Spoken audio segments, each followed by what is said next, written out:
Welcome to the Only Male Cruise Show, the We Own Your Head podcast. Discussing topics that make you say, how and where can we improve as a society? From a Black American's perspective. Copyright disclaimer regarding fair use is in full effect. The views and opinions expressed in this show, you guessed it, they're all mine. Catch us live, be ready to speak. This is a call-in show.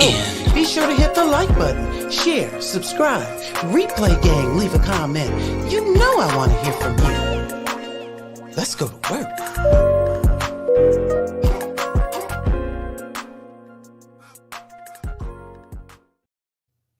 All right, welcome to the Only Male Cruise Show, the We On Your Head podcast. I am the Only Male Cruise. We got a guest that's going to be up here on this panel in a hot second. Today's show is so important. You don't want to miss this. Be sure to hit the like button, share, subscribe, replay gang. I really need you to leave a comment because we want to hear from you.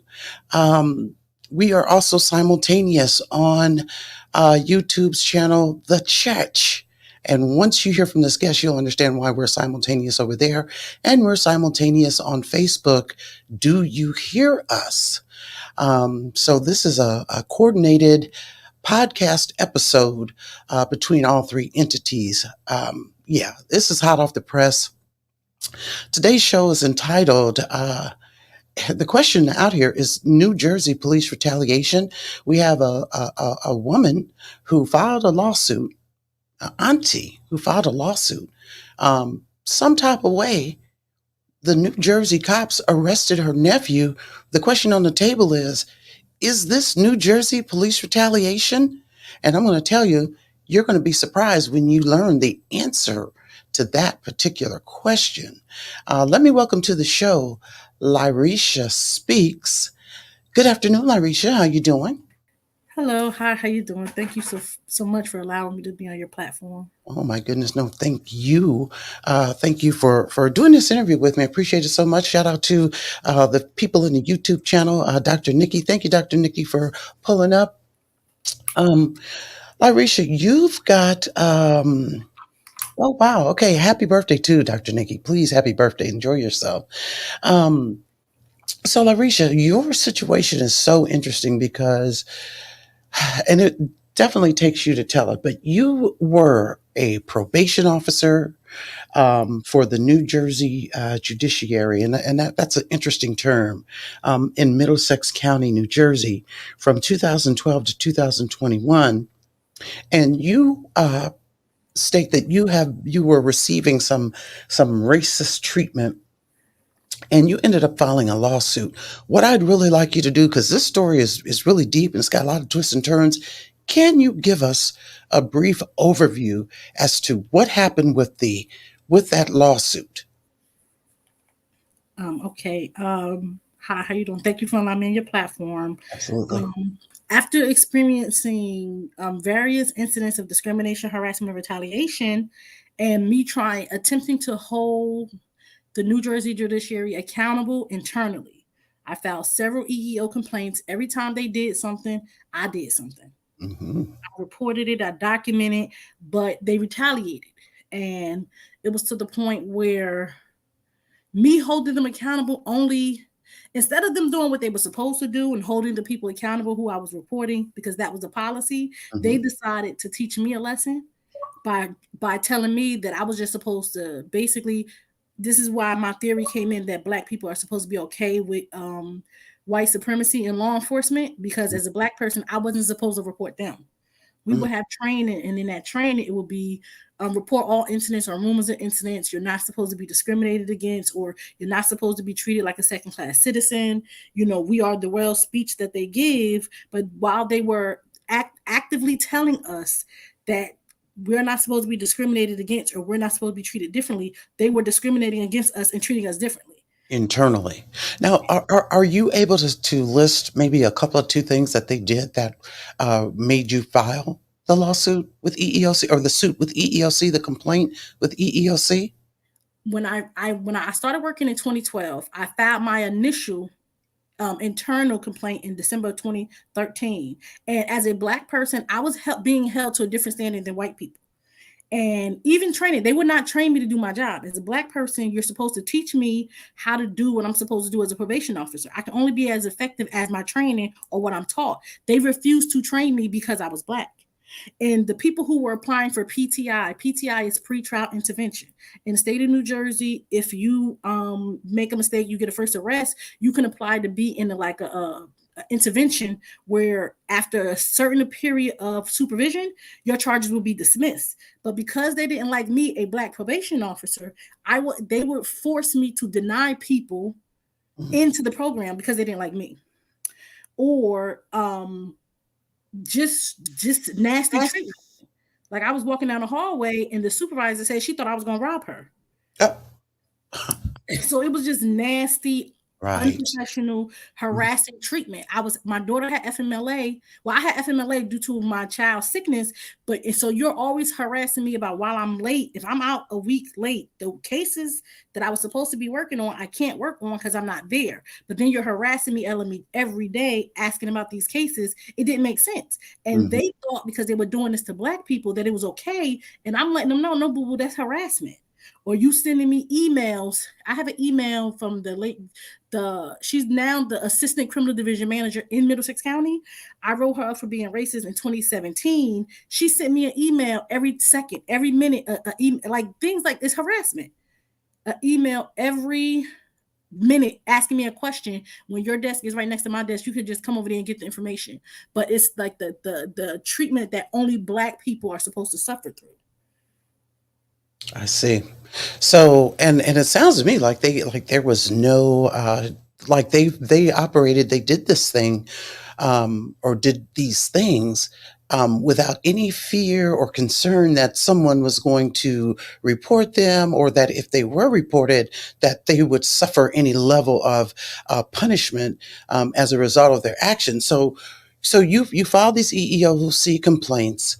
How did it turn out with EEOC? Because EEOC, I mean, they get all the way down to it. I can attest to that personally because I filed a suit with the EEOC before, and it worked out in my favor. So we know that they're very diligent in getting the details and making their final determination. So what was the end result with EEOC? Well, the ones I found internally, basically the ones I found internally, they basically said that my claims had no merit. The New Jersey, and this is what I learned about white supremacy. White supremacists are not going to hold white supremacists accountable for white supremacy. So every time I did something internally, they said that I had no case, I had no merit, anything and everything that was happening to me, but just get over it. It was not discrimination. I filed 2 federal EEO complaints against them and got 2 right to sue letters. So internally, it's basically going to HR is the only reason why you go to HR is so they limit their liability. They don't want to find out what the issues are. They just want to squash the issue. So internally going to the EEO was a waste of time. But when I did it federally, I did get 2 right to sue letters. One in 2014, 2015, and one in 2018 from what happened in 2017. Okay. And so when you got those letters, you took the appropriate action because you have 4 months? 90 days. 90 okay. days. The first time I couldn't get an attorney to take my case. And basically the assistant criminal division manager, I was brought up on charges for cursing in the bathroom. Now, this place was saying cursing, you can't curse. Now, my witness said I didn't cuss. So they brought her up on charges and alleged that she refused to cooperate with investigation because the criminal division manager at the time said, you're going to testify. It's witness tampering. You're going to testify against me. And 3 other people in another case did. She refused to. And some months later, the assistant criminal division manager was in a meeting with a Caucasian investigator. That investigator was cussing. And the Caucasian assistant criminal division manager did absolutely nothing. An African-American female investigator filed an EEO complaint, an internal EEO complaint against the assistant criminal division manager and said when Lyreshia was accused, she was brought up on charges. But when this Caucasian female did it, nothing happened. Now, this this proves my complaint, because my initial complaint said black people are subject to discipline when white people are not. The state of New Jersey, the New Jersey Judiciary said to this assistant criminal division manager, "You've been here since 1978. We're going to let you step down and resign so we don't bring you up on departmental charges." And at the same time, my complaint that she did exactly what they busted her for, they said it had no merit. And that's why I call them corrupt. Mm. Because how could it have no merit when you have an additional complaint that confirms Mm. my initial EEO? You had that. That's the evidence that you have. But because they didn't want to be held accountable for discrimination, they made it go away. Mm-hmm. So then ultimately, because now I'm trying to get to the part, because you and I've spoken, I've heard your story. It's so fascinating. It's amazing. Um, but at some point, you end up winning. Is this right? No, I'm Okay. still my cases are actually still pending. Oh. My cases are actually still pending. When I filed my lawsuit in 2019, the Mm-hmm. state of New Jersey filed a motion to dismiss. They said it's a sham. They said, I didn't exhaust all my administrative means. And the federal judge said, no, she can sue y'all. So Mm-hmm. I received my right to sue letter. I filed my lawsuit. They filed a motion to dismiss and they lost. So in federal court with no attorney, I have a federal lawsuit.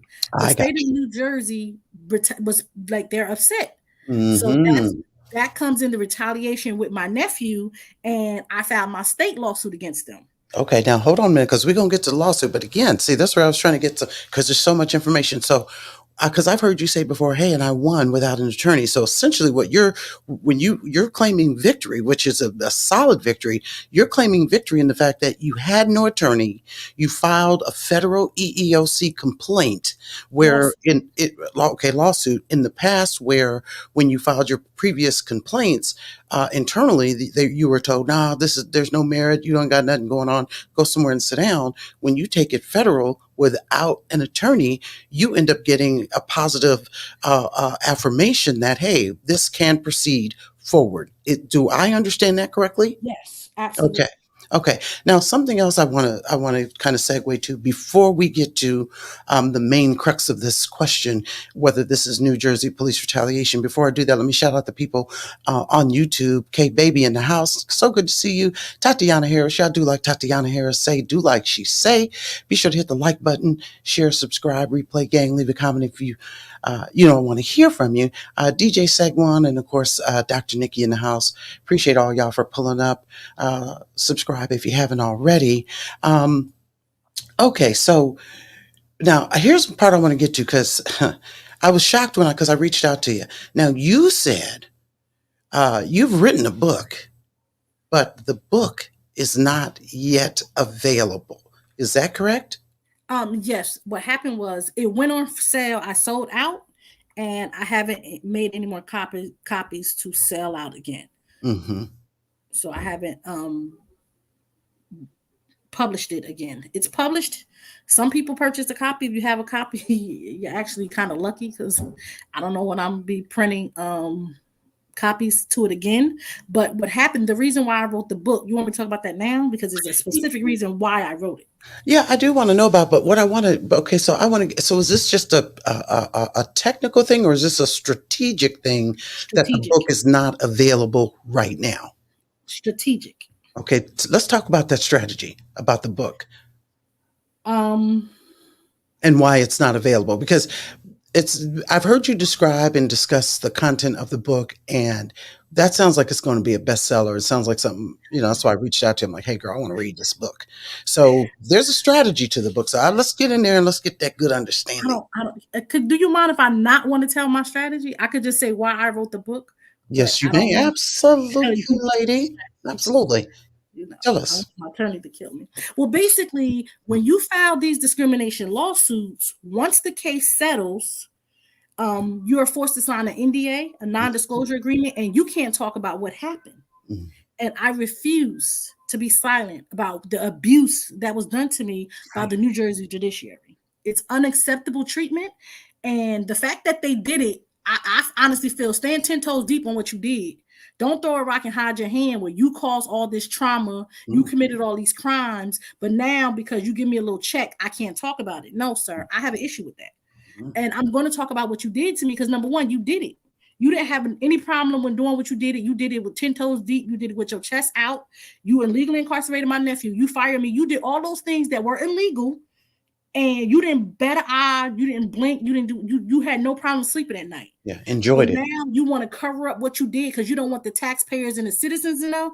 Nah, boo boo, not with me. No. So I wrote my book, especially the cases pending right now. And I also understood how white supremacy works. You have a lot of people profiting off the pain of Black people. There's a movie done on the young lady who was murdered in Mexico with the fight with her friends. Right. The family is going to Tubi right now, telling Tubi to take down that TV show about their child. I own the rights to my story. Nobody's going to profit off my pain but me. And even if not that I want to profit off of it, but it was strategically done so I could obtain the rights to my story so that I will be able to talk about my story for years to come. And I understand the fight that I'm in. And if people don't understand it, or if it could be 100 years from now, if people understand what I did, not just for me, but for the citizens of New Jersey and Black people to really map out how this system is corrupt. Because they say, oh, if something happens to you, file a lawsuit. But the courts are abusing us by shutting us up from what they're doing to us. They have a strategic way of discriminating against us. Then they have a strategic way of covering it up. I'm not okay with that. Right. Now, thank you for that. Thank you for making that clarification. I'll tell you right now in the comments, Tatiana Harris is saying, where can I buy the book? Let us know. We're going to let you know about it when it comes available. So is there a projected date when the book will be available, or do we have to wait until all of this litigation is resolved? I don't know. Tell her to DM me. Okay. Not a problem. We'll get to that. So, here's what I want to get to. And this is the situation on the nephew, because I see the little trick that they pulled based on the information that was sent to me. So, and it was exciting speaking to you earlier today before the show, because when I really to get your approval for this graphic, and you're like, wait, hold on, it's not New Jersey police retaliation. Hold up just a minute. And like, okay, great. And I do want you to clarify that. But before you get in there and actually tell us the answer to this question, is this New Jersey police retaliation? I want to get into a little bit about your nephew. And the main thing about that is, if you can make it clear, because based on information I was reading, you let the court system know that your nephew had some dealings within your jurisdiction or the area in which you worked, and so they transferred some cases away from you. But then all of a sudden, when you turned the heat up on the way you were being treated on your job, some type of way, all of a sudden your nephew's case ends up coming within your jurisdiction, and then they put you in a little trick bag. Do you mind kind of elaborating on exactly how that went down? Okay, no, I don't mind at all. Okay. So, as a probation officer, if you have a family member involved in the court, you have to fill out a form. My nephew was on juvenile probation, and I let the court know as soon as it came to my attention. Like, you have a family member dealing with the court. Every time somebody get arrested, get a parking ticket, I have to report it. So I tell my family, don't tell me anything. Your business is your business. If you tell me and I know about it, because I'm a person of integrity, and this is where I fought. I blame myself to a point where I honestly think I shouldn't adhere to that rule, because me adhering to that rule allowed white supremacy to know the information to attack my family in retaliation. So when I reported it, he was in Middlesex County. The court, New Jersey Judiciary, said that this case is a conflict being in this county where I work, because I was a probation officer. I didn't force them to make that decision. I didn't tell them. They made that decision on their own. They transferred the case from Middlesex County to Union County. Me being the person that I am, again, they have a policy. I know you see the bellboys. If you see something, say something. They continue to be racist, and I continue to report it. They had an issue with that. The Middlesex County prosecutor decided that he even threatened my sister and told my sister that they're going to throw him in prison. Mind you, my nephew has mental health issues. Let's be clear. I'm not justifying or clarifying for him. Sure. I'm just saying the facts. He was assaulted in a residential treatment center in New Jersey.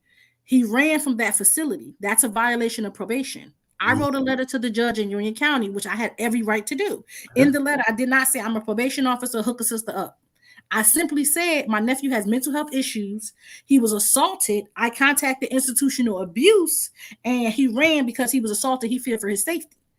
The judge in Union County, I'm gonna give him the credit where credit is due. He was like, okay, cool, we're just gonna continue him on probation. Middlesex County prosecutor wanted to throw him in prison.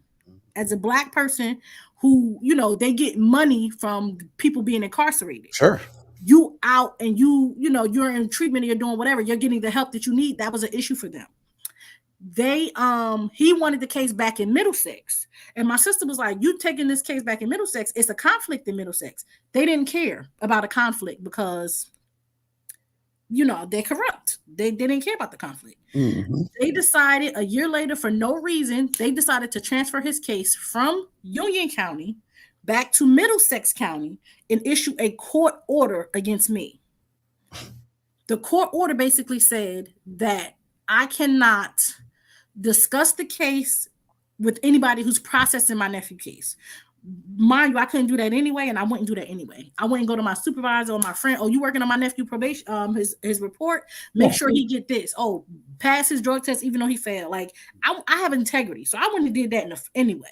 So the fact that you give me this court order to say not to do something I wasn't going to do was ridiculous. But I was an advocate for my nephew. I was a social worker for 7 years prior to being a probation officer for 9. And I worked with kids with behavioral health and mental health issues. That was my specialty. So why wouldn't I help my nephew? True. So by them doing that, I felt that at that point it was no longer business, it was personal. And that's again where the corruption come in, because I don't feel like you're telling me at Thanksgiving and me and my family are talking and we say, okay, I need money or we need money to go pay for an attorney. You telling me that I can't do that? And that's where they got me. I hate the curse, but that's where they got me. They effed around and found out right then and there.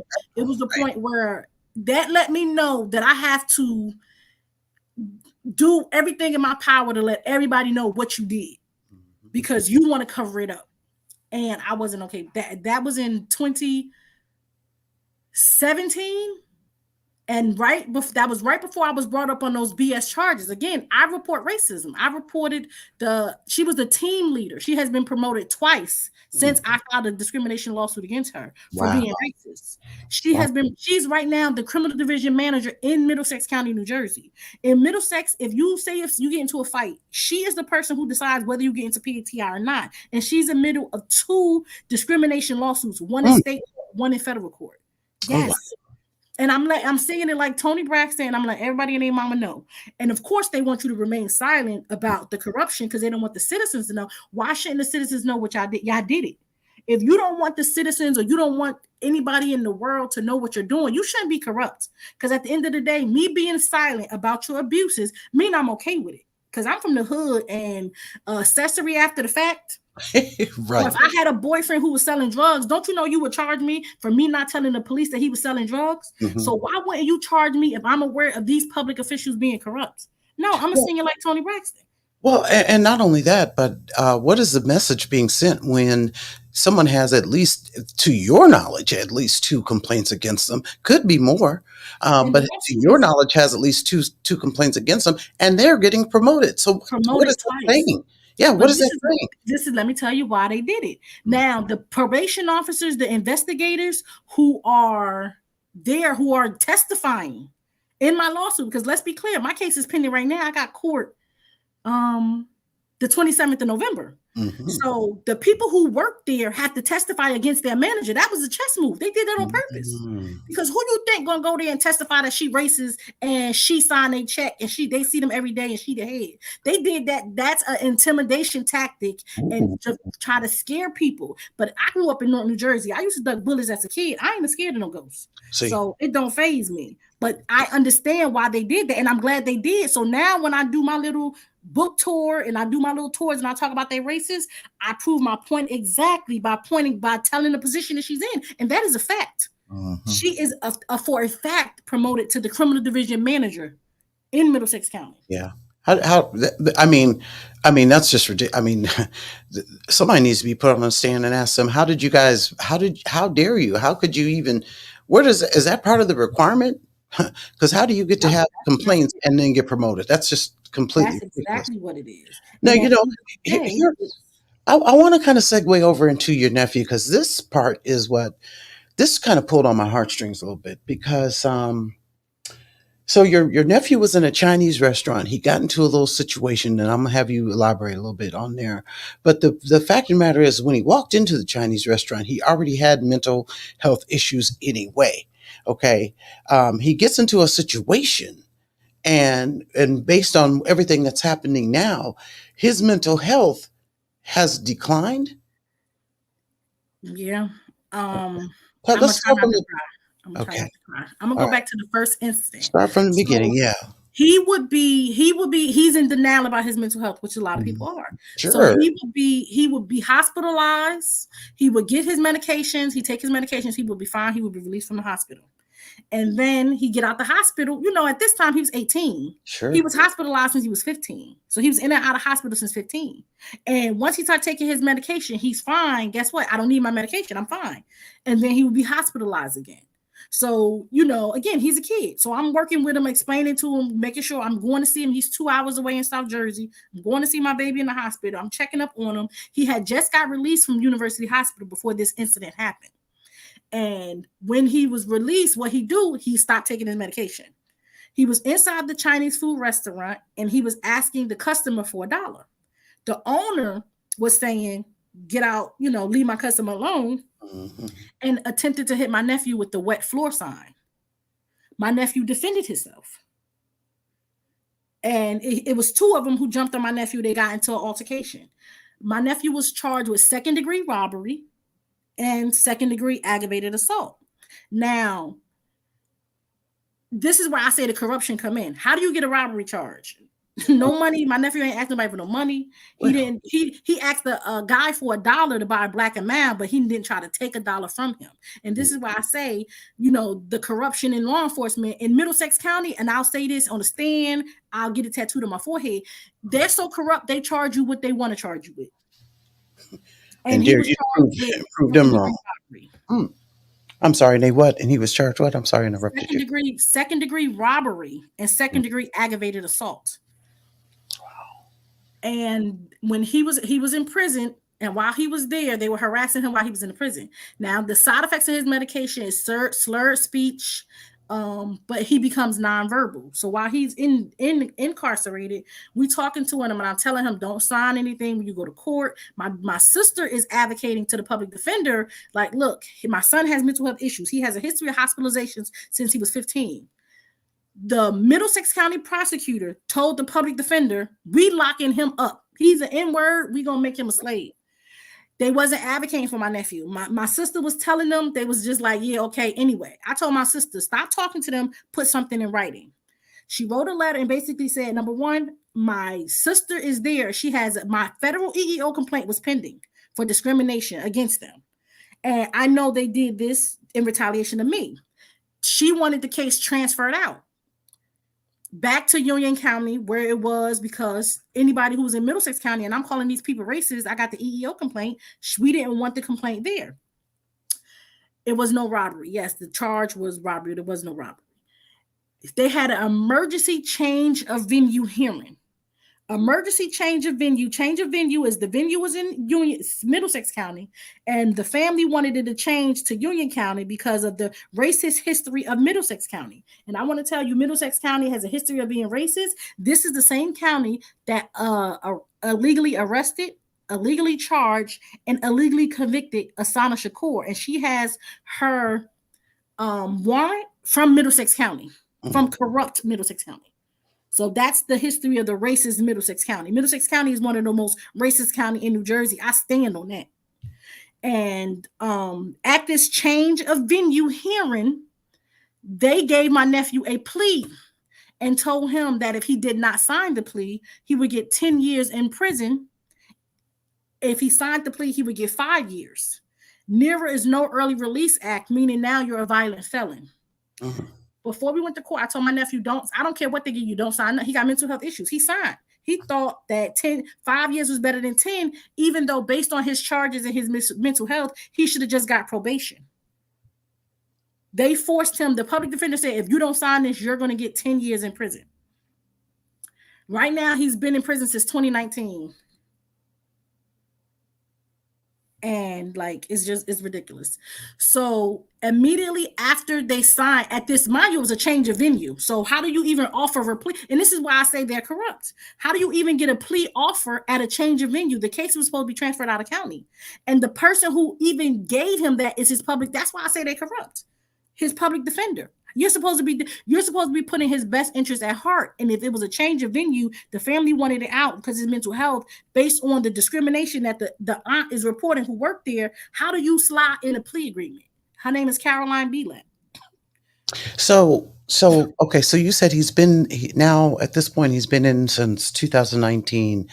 Has his mental health now been stabilized, or is it? Or are they? They're torturing him. The state of New Jersey Department of Corrections, the parole, are torturing him while he's in prison. They would not change his outfit for 6 months. We went to see him last Saturday. They did not give him clean clothes for 6 months. Wow. 6 months. They're giving him medication that charges hallucinations, causes seizures, and we're fighting. They're torturing my nephew in prison because of my lawsuit. So after they get him to sign it, remember I had a court order against me. The state of New Jersey Judiciary assigns me as a probation officer to complete his pre-sentence report. This is how incompetent these people are. We're working with a bunch of geniuses, I tell you. I'm surprised we're not living on the moon with, all these public officials. They assign me to complete his report. If I say something to my supervisor about the report I was just assigned, that's violation of a court order. If I don't say anything, that's violation of a court order. That's why I was having panic attacks, because that's the type of abuses that they did.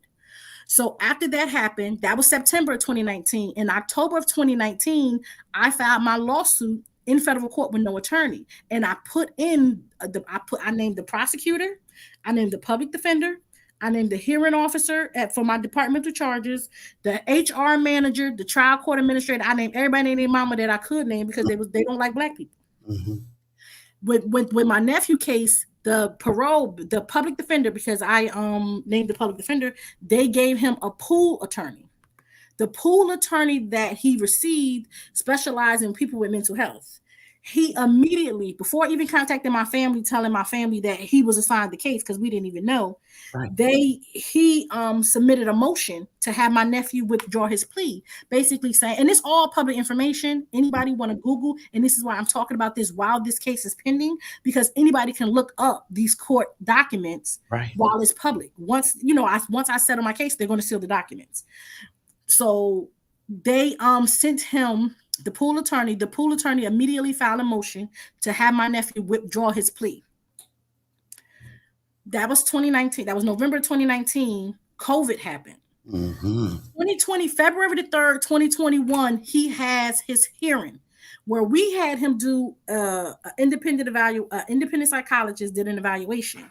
Based on that evaluation, they said that my nephew qualifies for not guilty by reason of insanity, because at the time of the offense, he did not know right from wrong. Right. So the state of New Jersey, this is how incompetent they are. They were supposed to get a psychologist to differ from that psychologist's opinion. No, they didn't do that. The judge just said we're going to send him to prison anyway. That's because the judge doesn't have the authority to go against the doctor. Right now, the state of New Jersey Judiciary are not caring about the mental health of my nephew. They care about the fact that if that would have happened, it would have confirmed my lawsuit. My lawsuit would have just, everything I said about them would have been correct. So that's the retaliation of the courts. A lot of times when people say defund the police, we don't talk about the abuse of power, the corruption within the courts and the prosecutor. It's not just the police. The police are giving a green light to do what they do because of the corrupt prosecutors that we elect or they get appointed by the governors that we elect, Mm-hmm. or the judges. And again, it's not just the I want to be very clear, it's not just defund the police. It's not the police who are even retaliating against my nephew. It's Right. the corruption of the prosecutor and the courts, the Department of Correction and the Department of Parole. They're all they're conspiring RICO charges. They're all conspiring with one another to keep my mentally ill nephew incarcerated, to try to teach me a lesson for filing my discrimination lawsuit against the New Jersey Judiciary. And I have more than enough evidence to prove that.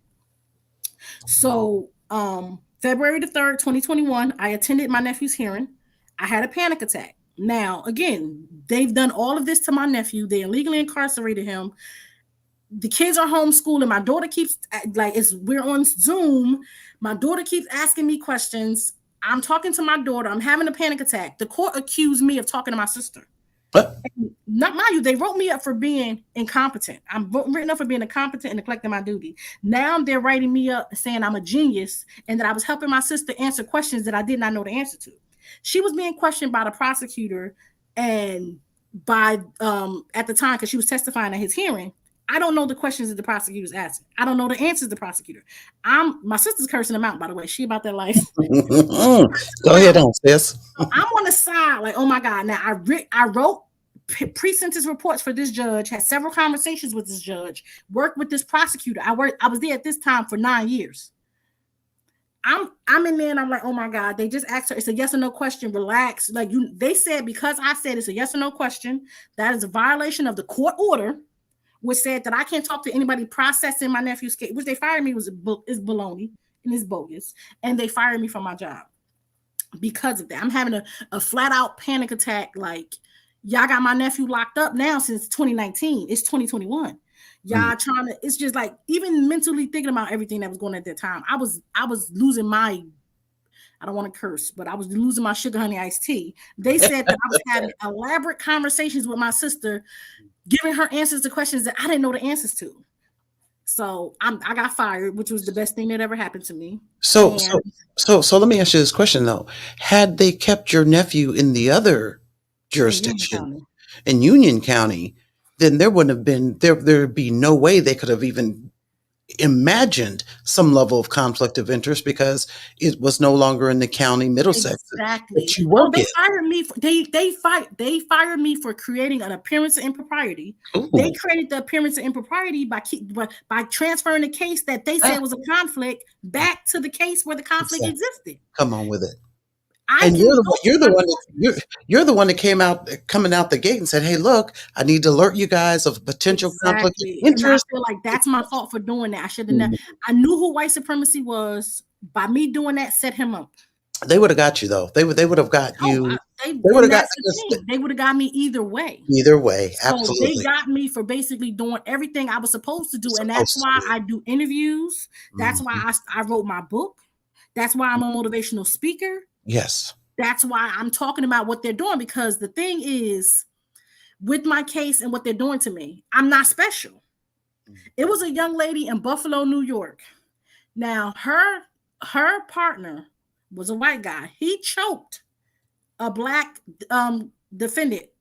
She got her white partner off of this black guy. They brought her up on false departmental charges and fired her. This was 2023, 2024 when this happened.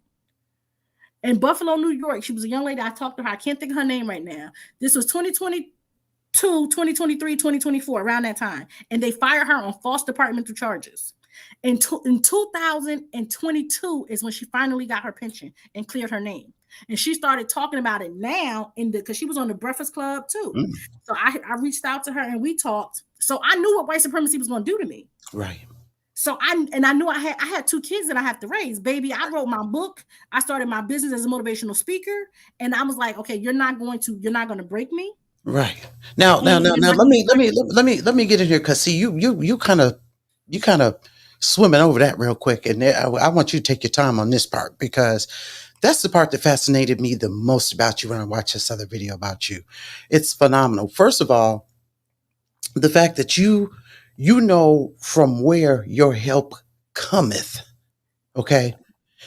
You told that story. You said, "Hey, you know what? This is. I finally. You talked about how it took you 6 years to get a 4-year degree. You talked about how you tried to do everything right the God way. Shout out to the believers in Christ.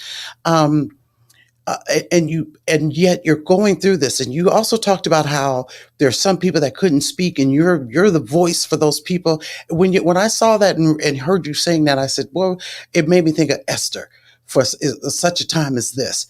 Do you mind elaborating a little bit on that piece of that, because that is so inspirational, how you are leaning on God in this whole situation. Do you mind elaborating? Yes, yes.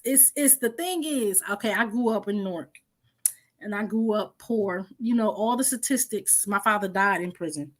Um, and like you know, as a little girl, you know how you have people come to your school and say, all you got to do is go to school, get an education. So Hmm. I'm in the hood, I'm struggling, I'm going to bed hungry, I'm homeless, living in the shelter, sleeping in the car. Like I had my childhood was rough. So, and them me being told all you have to do is go to school, get a good education. When I graduated high school, I was the bottom 25%. I could barely read. Bottom 25%. And I was told, gotta go to school, go to get an education. I got job offers for $31,000 a year as a manager at Rent Center, manager for McDonald's. I worked for McDonald's my senior year, and $31,000 a year for a person who was homeless, didn't have anything. Now you're getting $30,000 a year, but I turned those jobs down because I had to go to school, and if I couldn't work a full time job and go to school, you know, a relationship I broke up. I don't want a relationship. I got to go to school. Like it was just my focus of me being told again. And that's why I want to be a motivational speaker and really talk to the kids. Cause I feel like, don't play with me. You playing with my emotions. You telling me all I have to do is do this. And that's what I did. It took me 6 years. I went to the county college. I went to the 4 years university. I did everything that I was supposed to do. I never smoked weed. I've never seen marijuana. I'm from North. People in my class used to make fun of me because, like, you from North, you never seen marijuana? No. Like, my father was a drug addict. No, I never seen it. I don't drink alcohol.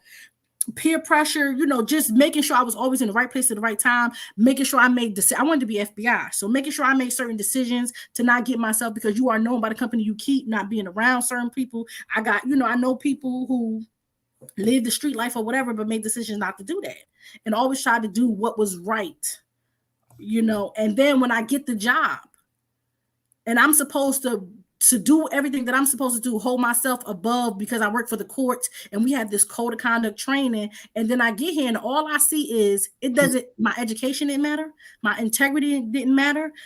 My knowledge didn't matter. It was just the fact that I was a Black woman. And as a Black woman working in law enforcement, whether it's for the police, for the courts as a probation officer, as an investigator, for the sheriff office, for the Department of Corrections, your job as a Black person in law enforcement is to support white supremacy. Mm. I am not okay with that.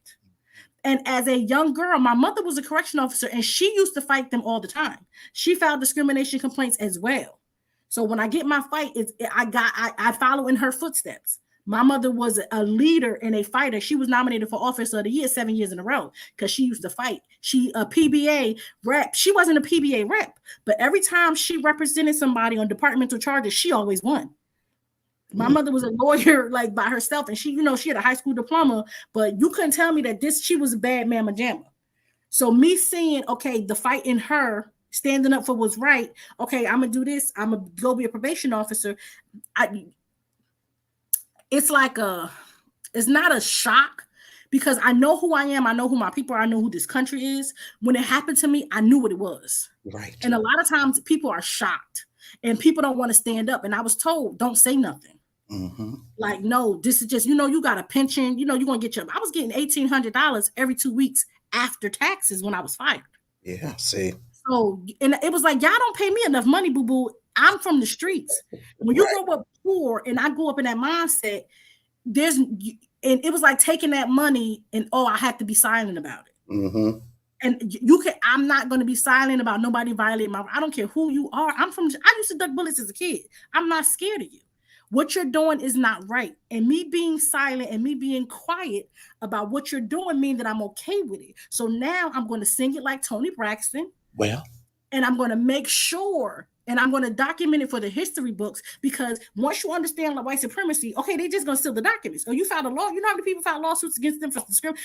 New Jersey DAG is the Deputy Attorney General for the state of New Jersey. They are representing the state officials that I'm suing. They have a discrimination lawsuit. 3 black attorneys are suing them for being racist. Oh, wow. New Jersey is race. New Jersey is so racist. My friend who's a sheriff officer, he filed a lawsuit because he was called the N-word. They sealed the documents. It's a police chief in Trenton. She filed a lawsuit for discrimination. She was brought up on false departmental charges. It was a police officer in North Brunswick. People file lawsuits all the time, but they're not getting the point where they got to stop doing it, because the system, the courts, the prosecutor are silencing them by sealing these documents. Baby, it end with me. It end with me, okay? It end with me. It took me 6 years to get a 4-year degree. When I tell you I went hungry at night and I sacrificed, and I was just, okay, all I have to do is this. I wanted to raise my kids and just live my life, but I'm not the, I refuse to be silenced about what they're doing. So now here's the thing. So let's segue over, because you do have a website. I do have it running through the ticker, and I'm going to make sure I put it on the in the description if I haven't already. But here's the other thing that struck me, that I was like, this girl is amazing. After you lost your job, you invested in yourself. And, listening to you and interacting with you on social media different times, when I heard you say this, it just made so much sense. Everything clicked. You went to comedy school. Is that correct? Yes. Come on, talk about it, girl, because you are funny. I mean, girl, I be laughing at you sometimes. Go ahead, tell us about that and why you did that. I'm a character. I grew up. I'm like all my brother. Yeah, shout out to my older brother. He is like at family reunions. He used to tell jokes. Like he made class comedian in high school. I made class comedian in high school. So like we like as a funny family, funny. Like my favorite. Like I used to watch You So Crazy at night. Like you couldn't tell me that I wasn't gonna be Martin Jr. But I knew I would always make a difference. And my goals I was on MTV with Nick Cannon in 2003.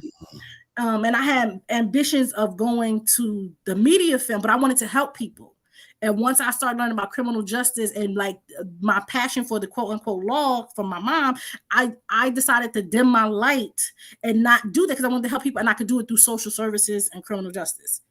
I could still tell jokes in the meantime, in between time, but I wanted to, when you famous, I'm not willing to sell my soul. I just can't do it. So I'm funny.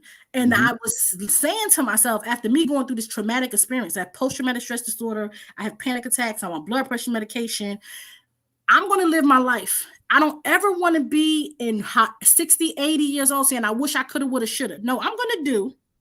And even if I fail, I'll say, well, I did it and I failed. For my 40th birthday, I went and did open mic night in New York City.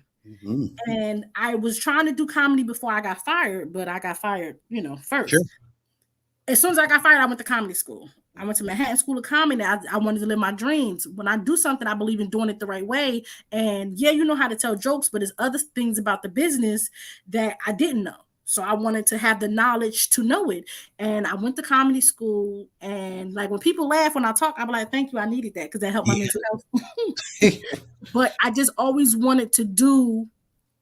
I wish I could have, would have, should have. I never want to say, oh, I wish I would have did that. I wish I could have did. I want to do everything I say I'm supposed to do. And this is a dream that I put on the back burner for what? I have a comedy show coming up in November. I produce shows. Like in the middle of all this drama of the court, my brother was murdered. And while I was in comedy school, he was murdered. And literally his funeral was that Friday. That Sunday, I had my graduation for comedy school. Wow. And if you go to my YouTube, Dirty Jersey Productions, you'll see the video. Is the first video on there that I did for graduation. But like I respect the craft like wholeheartedly. And comedy is a lot.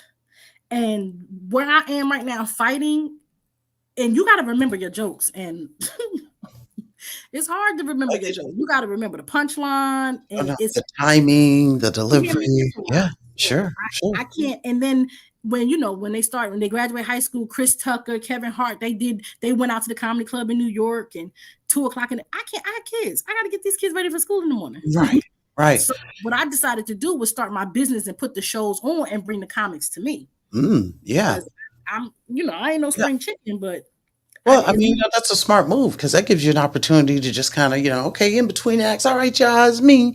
So yeah, you're just a brilliant person. You're just a genius. Can't do you mind sharing um your website? yes, my website is Lyreshia Speaks. It's literally my name, Lyreshia Speaks, Mhm. SPEAKS.com. Okay, and so if we go to your website, we're going to learn about everything you got going on, your consulting business. You have your uh, some history about your nephew, Thank you. and everything that's going on with you. That's really pretty much a one-stop location to learn all things Lyresia. Is that a good way of describing that?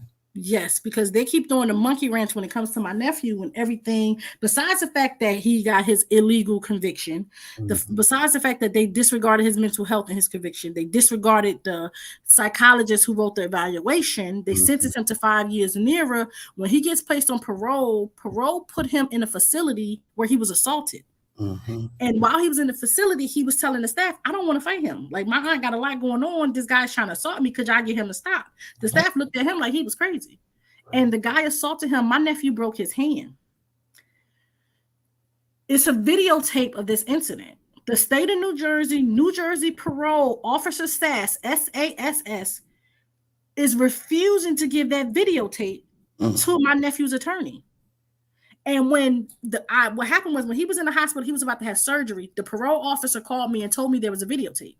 And this parole officer didn't work with him in the facility. He was just transporting. So he didn't know the history or whatever.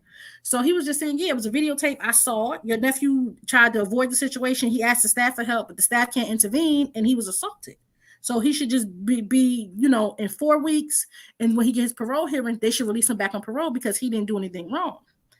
When Officer Sass, when we gave him we decided to get an attorney besides the public defender because we saw what the public defender did it before. So this attorney contacted the state asking for evidence. They gave over evidence. So I asked the attorney, did you see the videotape? The attorney said, no, it wasn't no videotape. He contacted the New Jersey State Parole, Monmouth County, and they told him wasn't no videotape. And I told them they're both, white mm, supremacists, they don't have a problem with lying. Trump I seen lie because I worked with him for 9 years in the New Jersey Judiciary in Middlesex County. They lie like there's no tomorrow. They will say lies, and if they say it just like Trump, that's just what it is. So he said there wasn't no videotape, and I said he's a bold-faced lie. There's a videotape. They used that tape to convict the other person for mm. assault with my nephew. Now all of a sudden in my nephew case they don't have it. You just making evidence go away. That is a crime in of itself. You cannot do that. The state of New Jersey parole don't care.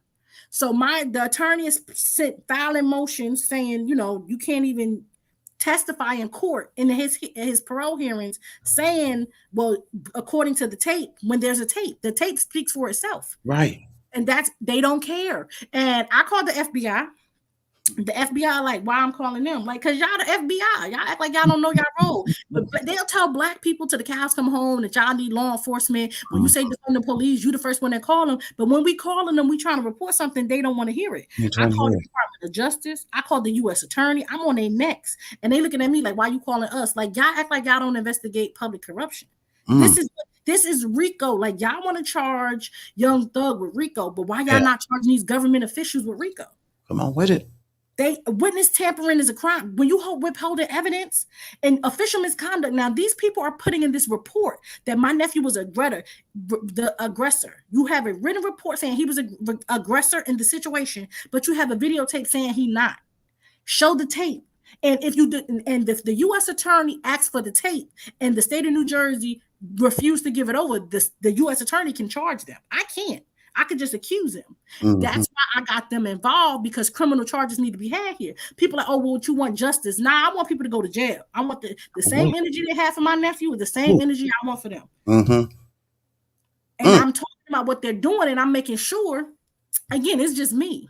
I'm calling the prison to talk about my nephew. They saying, oh, he's not in the system. I got a videotape I just did on Saturday. I went to see him. They didn't give him new clothes for 6 months because they're torturing him.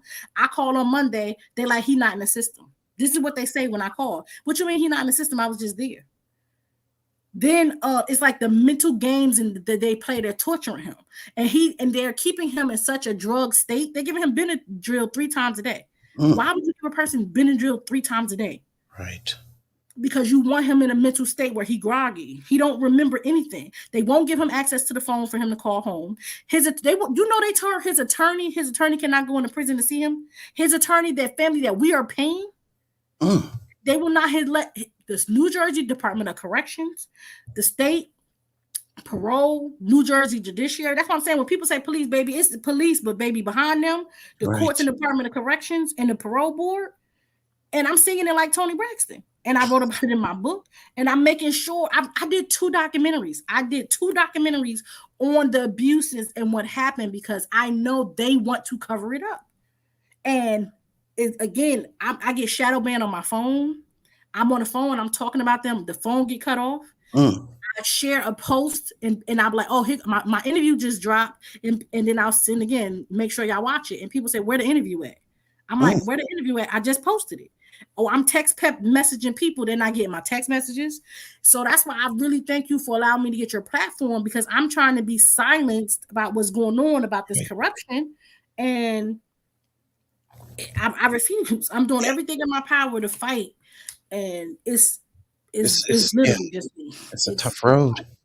Well, here's my thing. I appreciate you so much for coming on here today with me, Lyreshia. I really do. I want to make sure that I put the if it's not in there now, I'll make sure I do it after this show is over, to put the link to your website, because it is an all-inclusive website, which is great. The opportunity is there to sign up and be a part of a mailing list that you have going on. And, we're just hoping for your success, because, your story it's amazing. And the most amazing part about it is the fact that you still have the mental fortitude to continue to fight, and you have such a positive attitude, and you're still funny, and you even make people feel good just in daily interaction. So that's the positive thing. This thing is not taken over you. I'm a little touched by Angel. I'm a little on the crazy side. I'll admit that. I'm a little touched by Angel. I'm a little touched by Angel, because like, for me to fight and even grasp the fact that I have this fight, the only reason why I say I'm suicidal, homicidal all the time, but the only reason why is because I'm his only voice. At the end of the day, of everything I fought as a child, a lot of this prepared me for this. A lot of watching my mother fight for what's right and was justice prepared me for this. And me knowing at the end of the day, what goes on in the dark will always come to light. And the only way for these government officials to get away with this, if I'm silent and I let them. And I don't know if you noticed, but I like to talk. So I don't think it's happening no time soon. But, the biggest thing, crazy. I'm a little touched by Angel. It's all right. That's all right. But the biggest thing is that you're in the fight, and you're fighting in a healthy manner, because you're even along your battle lines, you're making other people feel good. And you're helping us to understand, and really you're shedding light on this BS, because this sounds, it's very convoluted. So again, I want to thank you for pulling up. I'm going to make sure that we put the link in the description box to go to your website, and also to follow you on all your social media platforms. I also want to thank everybody that pulled up in the YouTube, Facebook streets. Appreciate everybody for pulling up. Be sure to hit the like button, share, subscribe. That's it. That is the podcast. Be sure to hit the like button, share, subscribe. Replay gang, leave a comment. I want to hear from you. And until next time, y'all, we will see ya. Thank you so much.